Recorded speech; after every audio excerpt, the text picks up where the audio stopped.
Marco movie రక్తపాతమే మలయాళంలో super హిట్గా నిలిచిన Marco ఇప్పుడు తెలుగులో విడుదలైంది. ఉన్ని ముకుందన్ హీరోగా నటించిన ఈ సినిమా జనవరి 1న ప్రేక్షకుల ముందుకు వచ్చింది. మంగళవారం ప్రివ్యూ షో ప్రదర్శించడంతో ఈ సినిమా ఎలా ఉందో తెలుసుకోవడం ఆసక్తికరంగా మారింది. కథ విషయానికి వస్తే మార్కో అనే ప్రధాన పాత్రలో ఉన్ని ముకుందన్ నటించారు. అతను ఓ కుటుంబంలో పెంపుడు వారసుడు. పెద్ద కొడుకు జార్జ్ సిద్దిక్ మార్కోను తమ్ముడు విక్టర్ ఇషాన్ షౌకత్ తో సమానంగా చూస్తాడు. విక్టర్ అంధుడు అయినప్పటికీ మార్కోపై అమితమైన ప్రేమను కలిగి ఉంటాడు. కాని విక్టర్ని యాసిడ్ దాడితో కొందరు హత్య చేస్తారు. ఆ హత్యకు కారణం ఏమిటి, దాని వెనుక దోషులు ఎవరు, మార్కో వారిని ఎలా మట్టుబెడతాడు అనేదే కథ.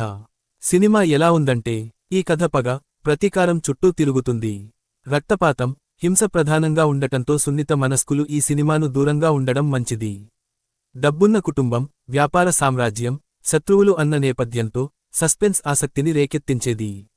అయితే దర్శకుడు ఆరంభంలో రేకెత్తించిన ఆసక్తిని హింసతో నింపేసి కథానాయకుడి ప్రయాణాన్ని యాక్షన్ ఘట్టాలతో ముంచెత్తాడు. ఫస్టాఫ్ హింస కాస్త భరించగలిగేలా ఉండగా సెకండాఫ్ మాత్రం హద్దులు దాటింది. హీరో హీరోయిన్ మధ్య రొమాంటిక్ సన్నివేశాలు లేవు. ప్రేమ కూడా ప్రధానంగా కనిపించదు. పాటలు గాని తీయదనము గాని ఈ సినిమాలో లేదు.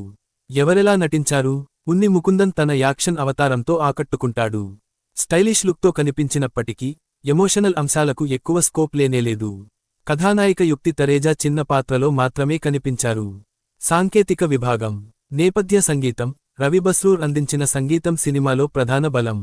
కెమెరా, చందు సెల్వరాజ్ అద్భుతమైన కెమెరా పనితనాన్ని చూపించారు. యాక్షన్ కొరియోగ్రఫీ హైలైట్గా నిలిచింది. వీడియో గేమ్ తరహాలో తీర్చిదిద్దిన ఫైట్ సన్నివేశాలు నిర్ఘాంతపరిచేలా ఉన్నాయి. ప్లస్ పాయింట్స్, కథా నేపథ్యం, ఉన్ని ముకుందన్ నటన. మైనస్ పాయింట్స్, మితిమీరిన హింస. मार्को कौन है? मार्को के सामने बोले गए हर शब्द का हिसाब रखना होगा. Each and every word counts.